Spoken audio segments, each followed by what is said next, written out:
When all your hard work pays off and the stars align and you finally get that chance to pitch your music to a major artist, how do you make the most of that opportunity? Let's talk about that today on The C.L.I.M.B. Johnny, do your stuff. Welcome to The C.L.I.M.B. This is a show dedicated to helping singers, songwriters, and indie artists like you create leverage in the music business, because that is the only way you are going to get ahead. That should be said with claps in between every single syllable. Okay? You're going to need a track record. You got to show them that you can do some business, not that you have potential. The potential doesn't matter anymore. What matters is, what have you done for me lately? And that's bad news because you got to do it yourself. That's good news because you don't need anybody's permission, and you can do it, and they're going to buy you up and gobble you up based on what you've done, and you get to do what you want to do instead of having to conform to anything else. But leverage is what you're going to need. It's why we called it The C.L.I.M.B, C.L.I.M.B, creating leverage in the music business. That brilliant little letter acronym is my good friend and co-host, Mr. Brent Baxter. Brent is an award-winning hit songwriter with cuts by Alan Jackson, Randy Travis, Lady A, Joe Nichols, and more. Got a couple number ones in Southern Gospel last year. Got 2 or 3 cuts in the last week, which is pretty cool, and in country music and Southern Gospel.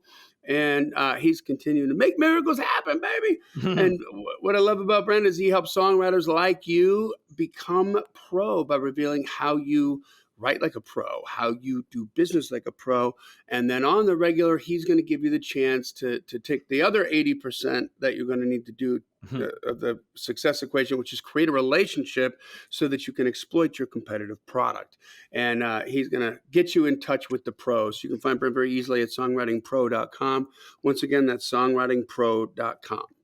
And I would like to introduce you to my co-host, Johnny Dwinell. Johnny owns Daredevil Production. They're breaking artists digitally by identifying new fans through data. Yeah, it's complicated, but thankfully, Johnny is smart. If you're an artist looking to increase your streams, blow up your video views, sell more live show tickets, and get discovered by new fans, TV and music industry pros, then Daredevil Production can help.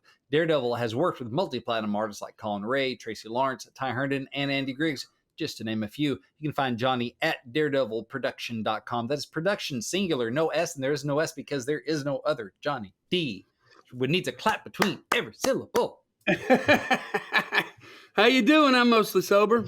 Man, I'm good. I'm ready to rock on this one. This is something a little newer that's on my radar that was just dove into with a coaching client. I was like, man, this is too good to keep to myself. Let's dive into it. So lock it in for myself too. So yeah, I'm excited to get into it.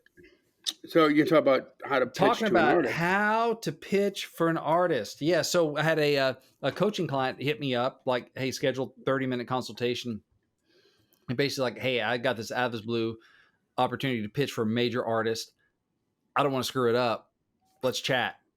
Yeah. And we had the conversation about like how he can take the most advantage of this great opportunity he has.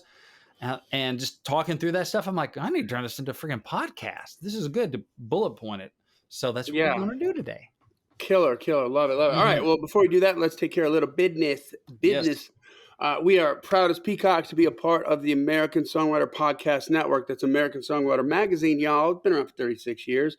It has got a lot of good stuff in there. We are one of, I believe, 15 podcasts that were the flagship shows that started that network just a little over a year ago today. We've been on there for a year now, which is, God, that went fast. Yeah, that really has. But hey, if you have been a climber forever, we thank you for that. Check out some of the shows on the podcast network. It's all right up your alley. It's music business, songwriting, and production, these kinds of things that can help add value to your cause, what you're doing. And if you discovered us through American Songwriter Magazine, welcome to the C.L.I.M.B.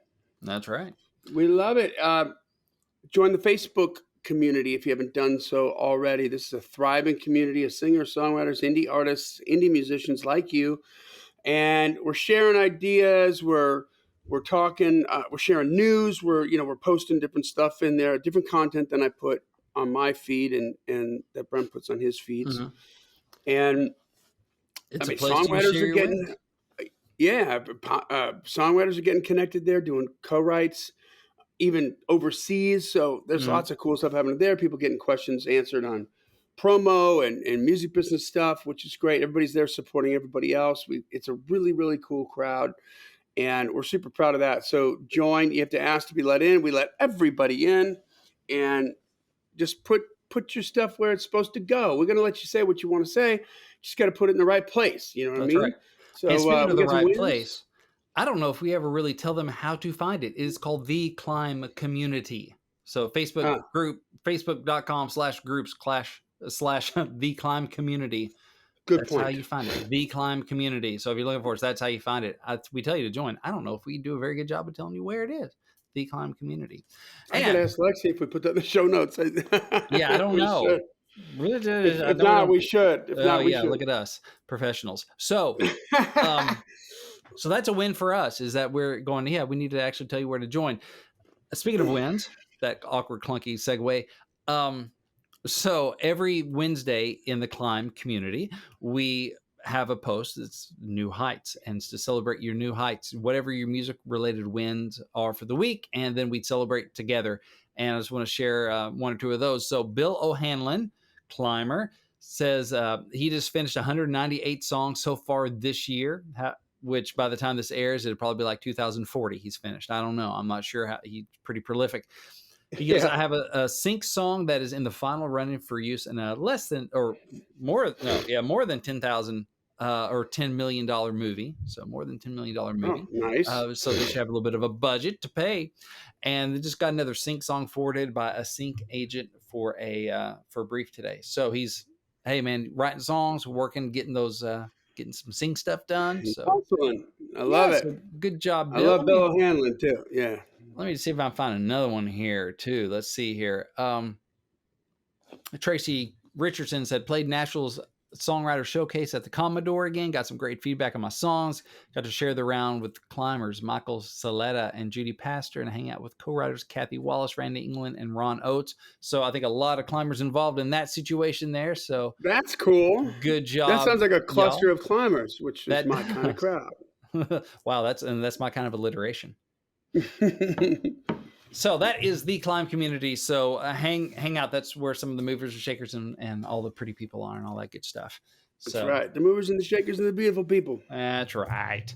So how to prepare for an artist pitch. So this was a fun conversation. I really enjoyed this. I won't give the climber's name, but he's in the songwriting pro community, and I'm sure he's a climber as well. And anyway, so he's like, hey, out of the blue. So he's a songwriter. He's a good songwriter.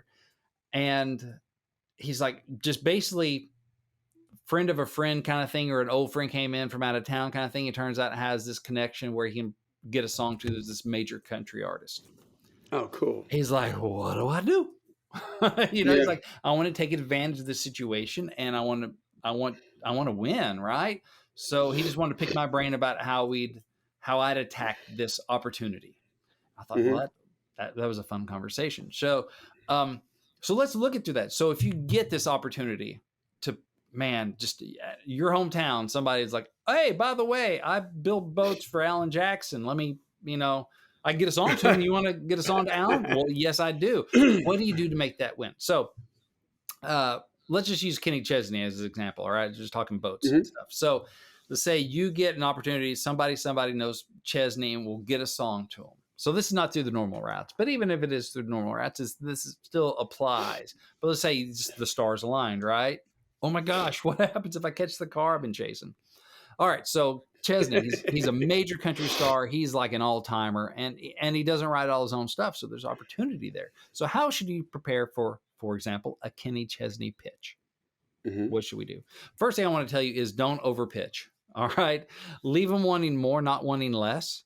All right, so it's better to go in with one great song. That's a really good pitch, and we're talking about what makes a good pitch. But one song that's the right song than it is to go in 15, and surely he can find one in there to do something with.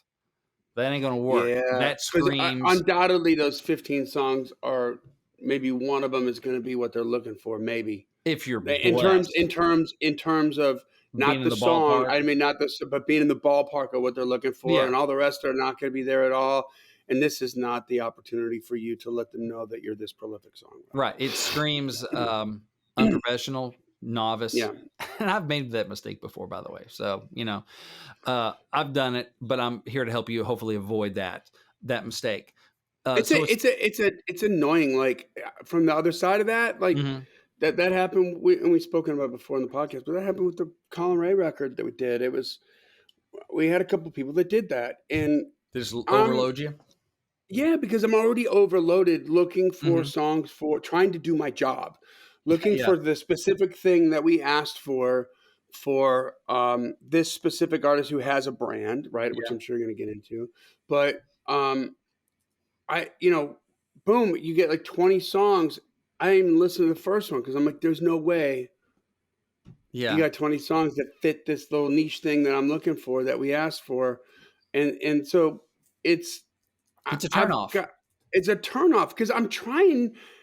What I'm looking for you to do as a producer, me as a producer, I'm looking for you as a songwriter to do is to help me solve a problem. Yes. I have a problem. I need a song that I don't have yet, and I'm hoping more than you can possibly imagine that you are the one that is going to be the Mhm. answer, the solution to my problem. But when you're like, here's you vomit a bunch of songs out just so you can let me know, like you're No. causing me more of a problem. Because Right. if I do what you ask me to do, which is listen to all those songs, which are, by the way, from experience, I know aren't going to be anywhere near the damn orbit that I'm asking for Yeah. on the song, then you're Give me more work to do. working against me, not for me right now. That's it. Exactly. Does that make sense? Like Oh, ma it's not yeah. an a-hole position to be. It's like, man, like when somebody's drowning and you can throw them a life preserver or a glass of water. Like, what are you going to Right. do? Exactly. Exactly. Or like, here's You're just drowning. We make great water. Would you like to taste it? Like, yeah, or you're no, just throw me like, a life preserver. here's everything we got in the boat. We threw there might be Yeah. a life jacket in there. There might be But all of it's heavy. you might grab an anchor, but there might be a life jacket in there. You can do some build a boat with some of this stuff. Come on. No, just throw me a freaking life jacket. Exactly. And preferably tie a rope to it. So I mean, I had an experience recently with an artist. This group was looking for songs, and I got some contact information, and so I sent them, hey, I'm so and so. I've had these cuts, whatever, and here's just a couple songs I thought were good pitches, and went through, listened to their stuff, and some of the stuff we'll talk about today. And so just a small number of songs, and he's like. And the guy emailed back was like, dude, these are awesome. Send me more. What else you got? And we've done several rounds of send me more. Right. And that's the thing where they end up, he's listened over it's a Southern gospel group, and he's put out like, hey, we listened to like 1,000 songs for our 8-song project. I ended up getting 2 on there. Nice. But yeah, so that's like less than 1% or whatever success rate. But that's how competitive it is.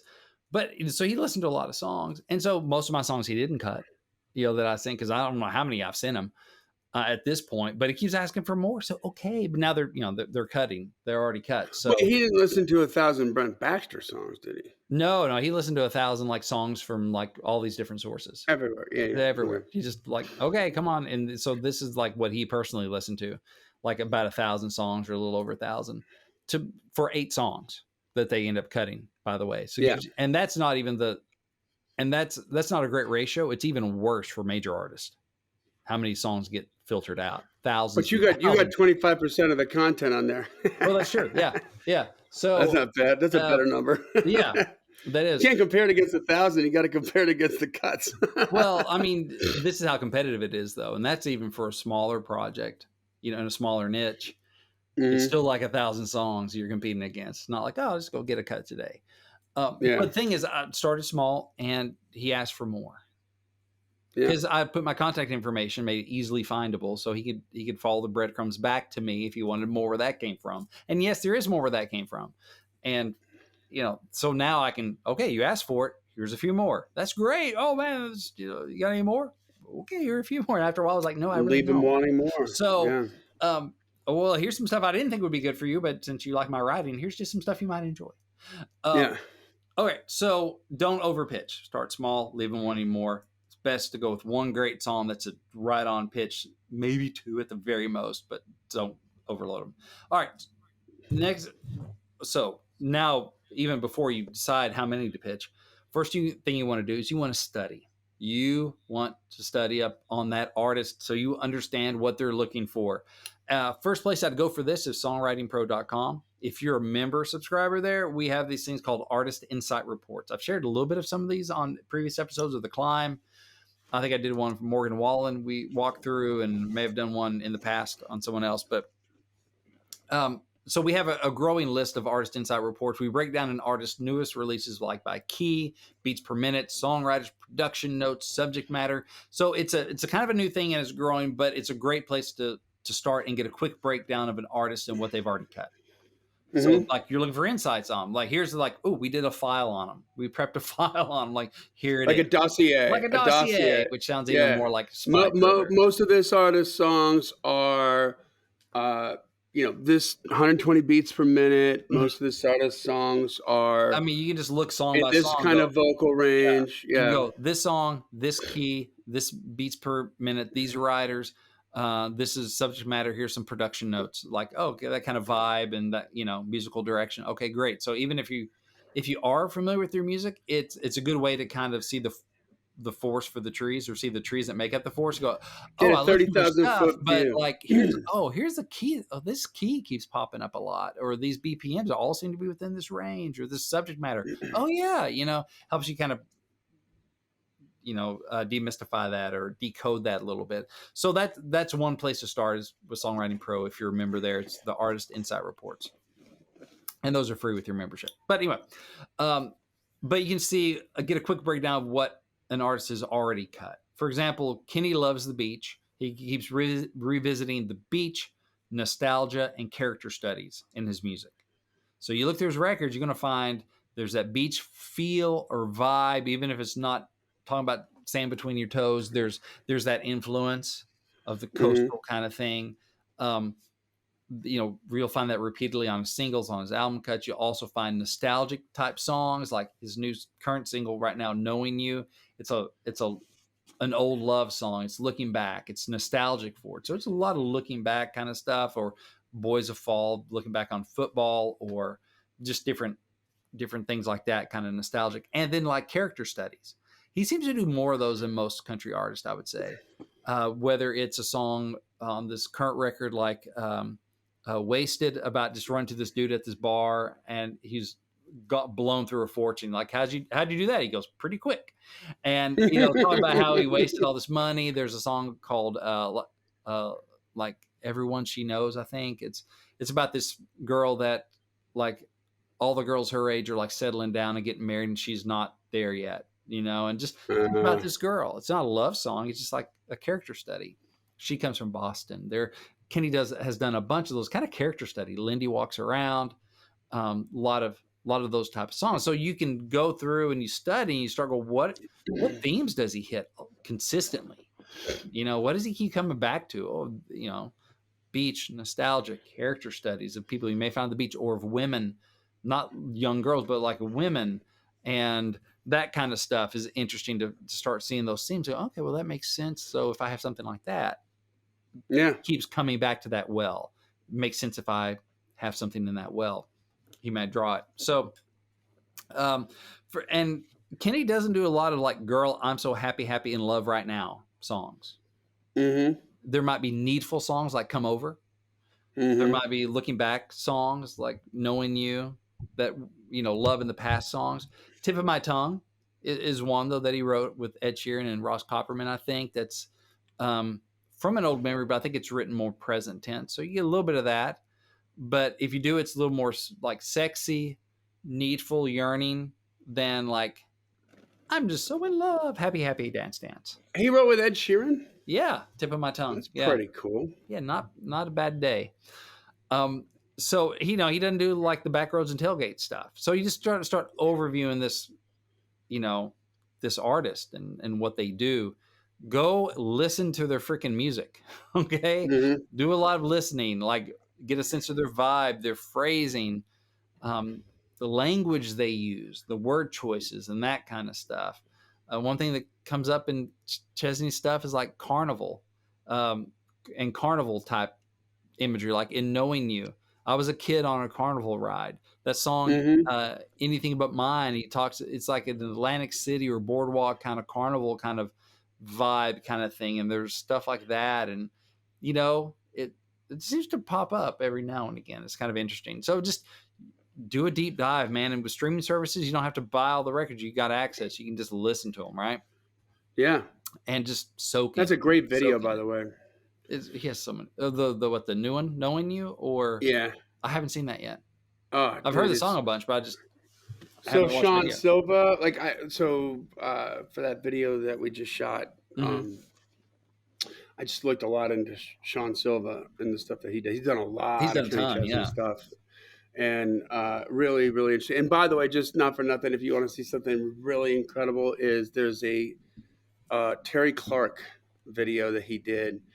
And I can't remember the name of the song, but he dressed up as Johnny Depp in Pirates of the Caribbean. So he's Captain Jack Sparrow in that, and he's spot on. It's so good, like in that movie. And I think it was so popular when he did that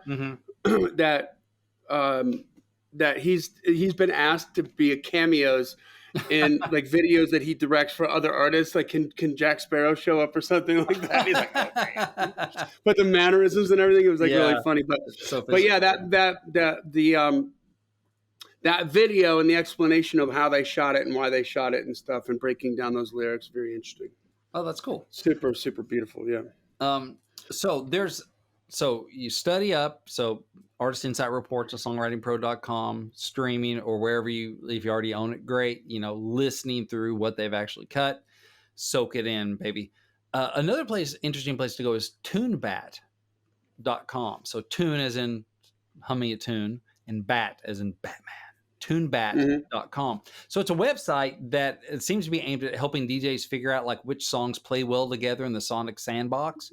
Like if you're, so they can mix them in, like, because they do this whole thing called like Camelot scores that kind of give you this whole sonic kind of wheel, and like these play well with these, and these almost, like Enneagram or something for your songs.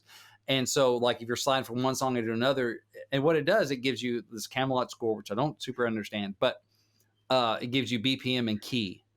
And then you can like sample the songs right there. So I just went there and I just looked at Kenny Chesney, and boom, all these Kenny Chesney songs, and it's his most popular songs. You just go to TuneBat, and here I'm looking down like, okay, so like just a fast, like, okay, All the Pretty Girls, F sharp major, 121 BPMs. You and Tequila, F sharp major, 136 BPM. Okay, and you can kind of filter it by different metrics. So I just had to start going by Camelot score.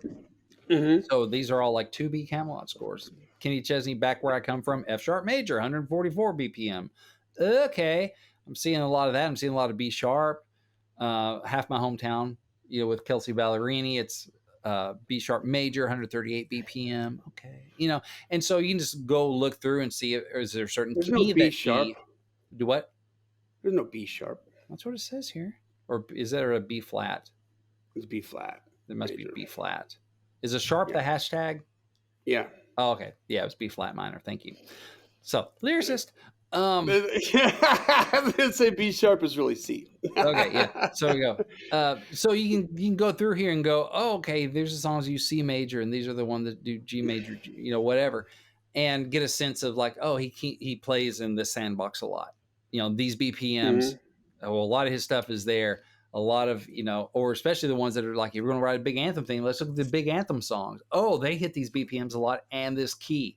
It can give you some lanes to run in, right? And it's free.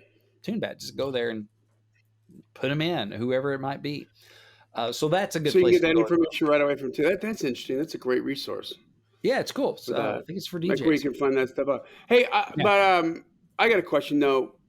From it doesn't. The key isn't that important, because I'll bet you that all those keys that are in F sharp major probably didn't all come to him in F sharp major. Well, that's true. You can definitely The rekey, and demos weren't. people will rekey. But a little trick is like, well, if I haven't written the song, or if I haven't demoed it yet, why would I not put it in a key that, boy, he could sing right along with it, True. right? And and hire the singer and do the whole thing built at a key that will sit, that I believe has a better chance of sitting well with this particular artist, so he can just sing along right with the demo, and it's comfortable, Yeah, and for the songwriters that aren't right? singers out there, like for you guys, like it's the keying part is about finding the wheelhouse for that singer and like where their voice is going to sound the Mhm. sweetest, right? On certain parts of the song where they're that's going right where they're going to be. And so Yeah. that's where the key factors in, you know. So sometimes there's songs where you have an artist and you start to maybe do the song in the key that the artist would pick because Mhm. you're going to, you know, before we're going to do a song on an artist, we're going to have them like if they wrote the song, we're just going to make sure that that's the key they like. And sometimes you Mhm. might change it right there. Like, you know what?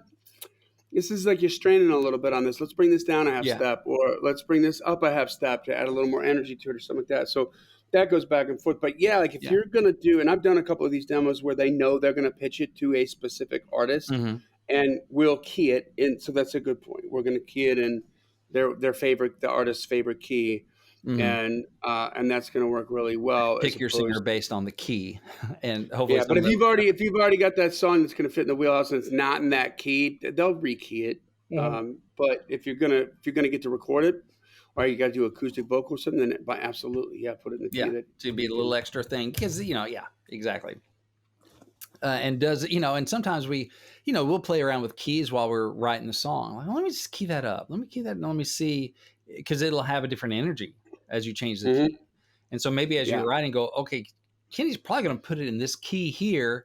How does this feel here? Does this feel better or worse? Because sometimes it doesn't work in a certain key. I don't know. But yeah, it's knowledge that you're building, on your file on this person. and it has something to do with the sound too. Like this may be a little bit like a stretch, but there's certain keys that lend themselves to more open strings. Hmm. On stringed instruments, on guitars in Hmm. particular, and they so therefore you can have this sort of more jangly, open sounding kind of a thing where certain keys you can't. Like everything has to be barred and Hmm. on the guitar, and so which can factor into the brand of the artist, right, and the way that they sound and things Yeah. of that nature too. So So just it all goes in the recipe, the soup. Like, this is the Kenny yeah. Chesney soup. These are the ingredients that we find he keeps Hmm. going back to. Okay, yeah, okay. How can that affect what I'm, writing or going to pitch? Here's another thing I've tried to do a little more recently too. I don't have a lot of time for it, but I enjoyed it. Went to YouTube, and you can watch full concerts on YouTube, like, for free. You Yeah. just go and like pop in. And actually, I'm gonna do this right now. Which never ask. That's when they got in trouble asking OJ to try on the glove when they hadn't done that yet. They didn't know the If answer, the but glove don't fit, you he must must have quit. quit, and that came back to bite him. All right. So let's see here.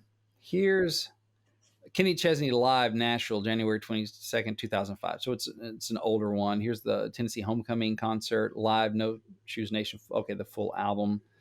Here's one from 18. Let's see how long this video is. And it's somebody like shot it from the crowd. I don't want your ad here. No. And Um, they got away with a whole concert that they shot from the crowd. That's yeah, or crazy. something like that. More ads. Forget that. Sure, Kennedy So does I'm that not too. sure how long this video is, but I know that I've looked up, like, seen like hour and a half Jake Owen concerts. And I've looked up some different people, and you can do that. Like, there's a person that shot, a whole Jake Owen concert, from, Hmm. I don't know, first row or whatever, and um, and I got to watch it, and basically go to this concert with not great seats and not Yeah. great sound, but I knew what songs they were doing, and I saw the Mm. vibe and the energy of it. So if you're pitching for like a Chesney thing, like, okay, um, let's go watch a concert tonight. Yeah. Why not? Want to go to Kenny Chesney concert tonight? Good. And this will be enough, like, at least clips, if you don't get a whole concert from top to bottom, you're going to get the vibe of it. And why is that important? Because your song, if you want to write the hit for them, needs to fit in that concert somewhere. Yeah. It needs to fit in there somewhere. Like, I'm writing to be part of this show. What a good way during the pitch to be able to articulate that. You know what? I mean, I just, you know, I obviously I love your music and everything like that, and I thought this song would be perfect for you. It fit perfectly in between this and this. Yeah. In between American Kids and Tequila, the way you do that at the show, like this would fit right in there. But now, because what you're saying is, I really know who you are. You know what I mean? And I've really done my homework, and it's like now I'm interested as the artist to know why you're being so specific. Yeah. Because the concerts, this part you kind of talk about this thing. Well, here's a song about it. Because I did a Know the Pro event with Michael Farron, who's a hit producer, hit songwriter, works in country, but largely in CCM. Like, he has hits with Lauren Daigle. He's written with her and stuff in CCM. And so this is, if you're a songwritingpro.com member, this is in the Know the Pro section, and you can find this full interview. But ask him about writing with the artist and how that process. Because one thing I do is I'll ask him, like, what do you talk about before your like third song of the set? Like, what are you talking about between songs? Because if they're talking about it, they may not have a song about it. They may be talking about it because they aren't singing. And you can pick that up on the concert video. And if you're talking about it, all right, let's write that song about it so you can sing about it. Yeah. Just to get in their heads what they're talking about. So I thought that was great. So it was a really cool interview. So at Know the Pro at Songwriting Pro. But anyway, so that's the thing, getting in their head, what fits into their show. Because your song needs to fit in there. And so there are songs that you just know are like, oh, that's a show opener, this moment in the show. Like, you need the big ballad moment because you may only have one in a show. That, or this is the opener, or this is a closer, and this is the like this would have a reason for being in your set because they're looking to change your shows up every now and again, And so, I mean, shoot, I got a cut because on the Southern Gospel group called Liberty Quartet, and they're out of the Northwest, and so I was writing with my buddy Lee Black, he's really successful in that world. And we're just like, who's looking? What can we, be looking for? He's like, well, there's this group, Liberty Quartet, and they play tons of shows and stuff. Good fan base out west, and they're looking for doing a new project. He goes, and I was just talking to him about it. He goes, like, yeah, our new tour is called Miles of Miracles tour. It's kind of like a 25th anniversary kind of celebration kind of thing. Miles of Miracles. And Lisa, oh, that's great. So I guess you have a song by that title? No, actually we don't. Okay, so we rewrote it. It's the title track to the new record and tour. So giddy up. Heck yeah, we're writing Miles of Miracles. What does that mean? Let's figure it out and write it. And now, of course, it's like their first single off the project and the name, but they didn't name the tour after the song. We named the song after the tour. So, but that's, again, what's going to serve them well. So you get inside an artist's mind and go, what's going to fit well on the show, right? What's going to fit in that thing? So YouTube is a great resource for that. I mean, if you can go to concerts, that's awesome. If you can, other ways of getting concert footage, and especially if you can do more than just like one song. Like, I want to see the scope of a show. Like, dude, they're doing a lot of tempo, and then they bring it down a little bit. Maybe everyone gets off stage and somebody does something a little acoustic, and then they build it back up again. And you start seeing that going, okay, well, where would my 8-minute ballad fit in there? Or whatever. Maybe it doesn't. Maybe I need to make that a 3-minute happy song or whatever. So go watch full concerts. Your song needs to fit in there somewhere. Another thing on YouTube you can do, and for our Kenny Chesney example, is YouTube, like Kenny Chesney Talks New Album.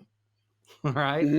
And to get insight on like maybe why they cut a particular song, what attracted them to certain things in the album making process, just to get in their head, because you want to get in their head so you can provide what they're looking for. Like, oh, this song just slayed me because of this, this, and this. Or, well, we knew we needed this kind of thing for this album, and which means they probably need that kind of thing for the next album. Right? Yeah. Oh, okay. Well, maybe I can provide that kind of thing. And you look at that in conjunction with what do they write, What do they not write? Oh, well, they need this sort of thing on each of their records. They do have that on their records, but they never write it. Okay, there's opportunity. There's a gap I might be able to fill, a need I might be able to fill.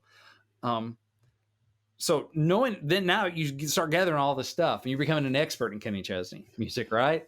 And then you look at your catalog and go, do I have one that already fits this?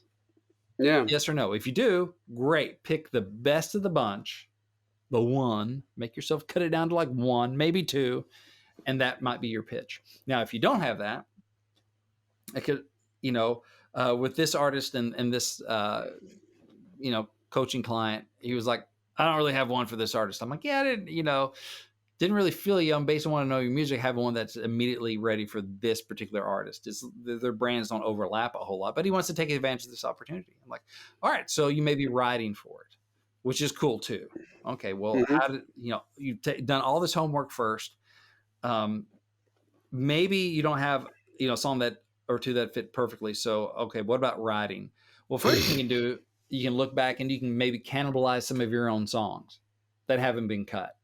Like, well, let's go through. And so for the Kenny Chesney example, let's go through and see, now that you've gathered the themes that Chesney talks about, maybe you have a song that that fits right in there with his character studies or his nostalgia thing. It's not right on musically, but there's a seed here. Like, well, okay, now I've taken this seed of something maybe I've already written. How would Kenny Chesney, what would a Kenny record of this sound like and talk like? Because it's your song. You can do whatever the heck you want with it. You can have this alt version, right? Like, this is the Kenny Chesney version of this song. And I'm going to go and I'm going to rework it, because if there was something strong enough there for me to work with, and write and finish in the past, and there's something about it that fits, like, okay, that could be a Kenny thing. I just need to change stuff around it. Don't be afraid to do that. Because, you may end up with a better song, a more commercial song. Maybe it works for Kenny, maybe it doesn't. Either way, you're learning, and you can always go back to the original version. Yeah, that's I always like to say that. Like, Playing with house money, right? What do you get to lose? Yeah. Yeah, nothing except learning to think like an artist and learning to build that muscle. You're acting like a pro. So that's one thing. Can you rearrange it? Can you repackage it? Change key, whatever, up the BPMs, just to see if it fits more like, in our case, a Kenny thing. Or writing new. If you're looking to write new stuff, now you've really studied Kenny's stuff and the themes and all this stuff, tempos and just different stuff and language. And now the first thing you'll be tempted to do is import Sand to the Beach, do another version of one of his songs. Yeah. And well, he's going to get a ton of that. Like, you need to bring something a little different, right? So, like, one thing I've had an artist talk about that does do a lot of beach stuff, a different artist than Kenny, but like, he does a lot of beach stuff. He's like, I write the beach stuff myself because that's my life. I grew up in Florida. It's going to be really hard to knock one of my own beach songs off my record. Straight up. But if you can evoke the beach without talking about the beach, like in a different way, like a vibe or something, that may have a chance, because it can kind of like, ooh, I like that because I'm drawn to the beachy type stuff, but it's not toes in the sand kind of thing. And you'll find that with Kenny stuff too. Happy Does, I think, is recent single of his. There's really not much in there that has to do with like the beach. Talking about the only palm tree that shows up is one of those palm tree air fresheners, that you hang in your truck. Hang a palm tree in your truck, So there's a little beach lingo, but it's used in a completely different way. It's an air freshener. So like, how does this have that kind of beachy kind of vibe? But it's not a beach song, but it would play extremely well at the beach on the background of the tiki bar. But it's not a beach song. Like, how can I serve this up in a different way? Or maybe it's talking about the beach, but it didn't sound anything like the beach. Or maybe it sounds like the beach, but it's not talking about the beach. Or it's talking about some little, like, how can I mix and match some of this stuff? Maybe it's a nostalgia song that kind of sounds like the beach, but it's not about the beach. It's just character study of this person. How can I serve something up different for this artist that still makes sense in their world, but isn't stepping all over what they're going to get pitched literally 1,000 of for this record? How can I do that? And just thinking, like, how can I hit this target, but not import Sand to the Beach? Not give them exactly what they've already done 1,000 times, because he's not looking to do what he's done 1,000 times. He's looking to serve it up in a little different way. Because really, if you're giving him what he's already done and had a hit with, why is he going to replace that hit with yours in a show? because they don't know yours, but they've lived with this other song for 10 years and love it. And he knows it's And going the to pop. fans expect it, yeah. And they want him to play it. So why is he going to just like, here's another version of that song? No, I like I like that song. Why are you going to give me another Don't Blink? No, he already did that and he nailed it. So he's going to play that, Oh, another thing like Yeah. on Kenny is like he has a live record. He probably has a couple of them at this point. And just go listen through live record. That's another kind of add on to watching the video of it, is just listen to his live album, what he's picking for a live album. And recon, how to do recon on an artist. yeah, exactly. It's artist recon, man. And so you want to take your pitch opportunities seriously. So this is, if you do get that stars line out of the blue, like, oh man, I got a guy that works on, Jason Aldean's Big Green Tractor, keeps it running good, and he can play, Jason a song. All right, here's my chance. Or whether you're in the business and you're like, great, I'm getting to hang out with, I get to go on the bus with so-and-so, and I want to bring a song to play for them. What do I do? Same kind of process, man. You learn the artist, learn their lane, their brand, what they talk about, what they don't talk about, how they talk about it, how they don't talk, and all that stuff, and go, okay, do I have one that fits that? No. Okay, then you need to write one on purpose. Some people have more success with that than others. So it may not be you. You may lock up creatively and go, I cannot do this. I get way too in my head. It's not fun. I don't like it. And that's cool. But you'll learn something by doing it. You may just learn that, like, okay, I don't write homework. Okay. Other people go, oh my gosh, that was so inspiring and so like energizing to go, I'm writing for freaking Kenny Chesney. He just doesn't know it yet. And I'm going to aim the sucker right at him and I'm going to get it. Other people may be totally energized by that. You may be that person, just not know it yet. I'm a bit of both. Yeah. I have fun doing either one because I'm excited about opportunity. So I want to add something to that real quick. So when you do that kind of a deep dive on an artist and you get the opportunity to pitch a song to them and you're setting it up appropriately, right? Instead of just playing the song, you're sort of like, hey, I thought this might be good for you because boom, boom, boom, boom, boom. And you make that artist very aware that you're aware of who they are, what their brand is. You're cognizant of it, and you are seeking to honor that. Yeah, right? And serve them. Man, even if you don't get the cut, they're going to remember you. Yeah, you just seem more professional. Yeah, right? Because you're saying, hey, I see you. I don't just see money. Right. Right? Yeah. But I see you. I see who you are, what you're trying to do, where you're going, and I'm paying attention. And so I think this might be a good fit, Yeah. And they're going to remember that. I mean, I do that like prepping writing for artists. I'll dive into what they've done, what they talk about. And I will preface like song ideas, like when we're looking at what to write, going, hey, dude, I think this would be a great opening number.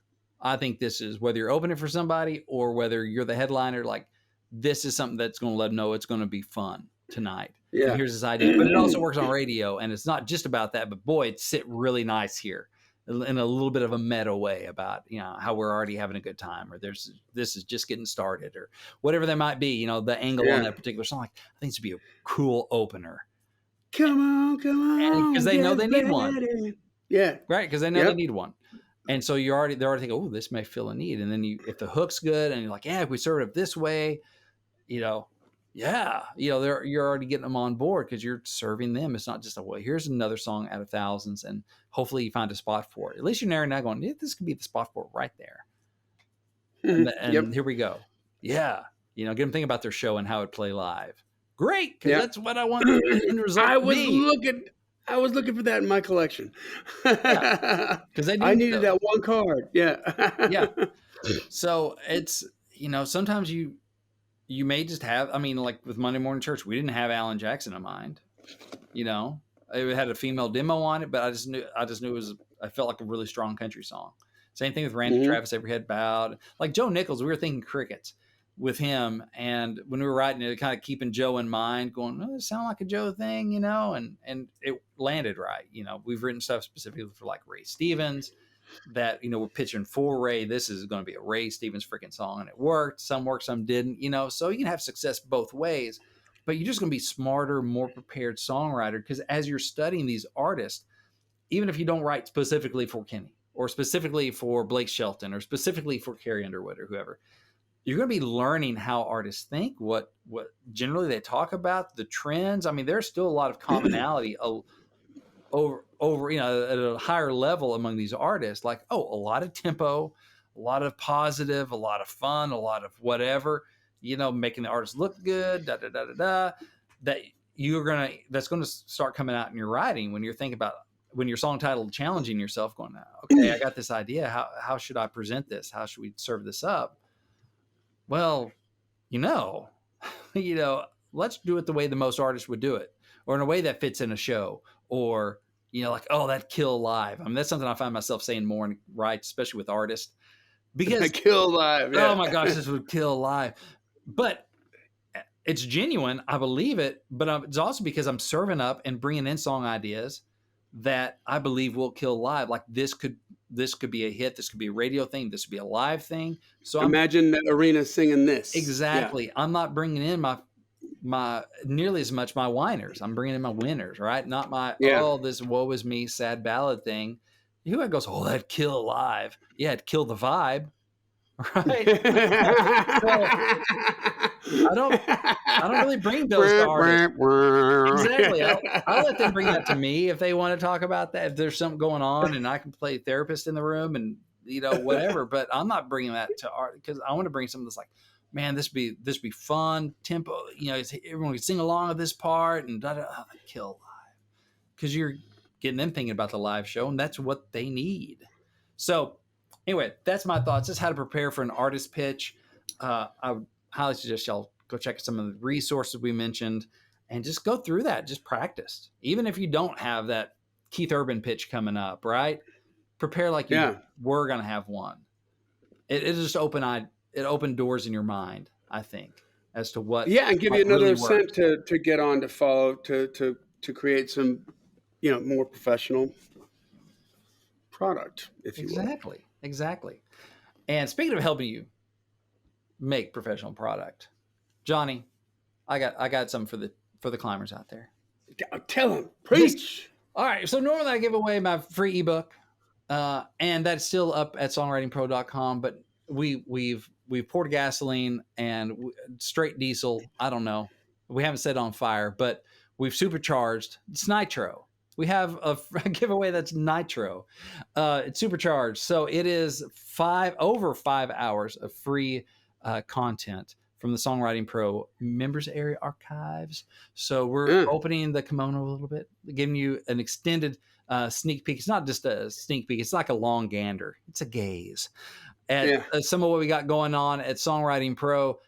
You can get that at songwritingpro.com/preview. It's like interviews with hit artists or producers and songwriters and just people that have written for like Lauren Daigle and Kenny Chesney and Tim McGraw and Garth Brooks. You get to get inside their heads. Proximity and get for free. Get these scoop from them for free. Just go to songwritingpro.com/preview and tell us where to send it. We send you the link so you can access all that cool information. And it's over 5 hours of this stuff of like mind melding with hit makers. And why would you not want to do that? So songwritingpro.com/preview, go and expand your thinking. There you go. All right, guys, that brings us to the end of another Killer Climb episode. Make sure you join the Climb community, subscribe to the podcast or follow the podcast, depending on your platform. Leave a rating and review and tell a friend about it, guys. We're here to help. And if we're helping you, if you made it this far in this episode, then it's for a reason. So, let somebody else know about it too. This podcast exists because we want you to win. So keep on climbing. And we'll see you at the top.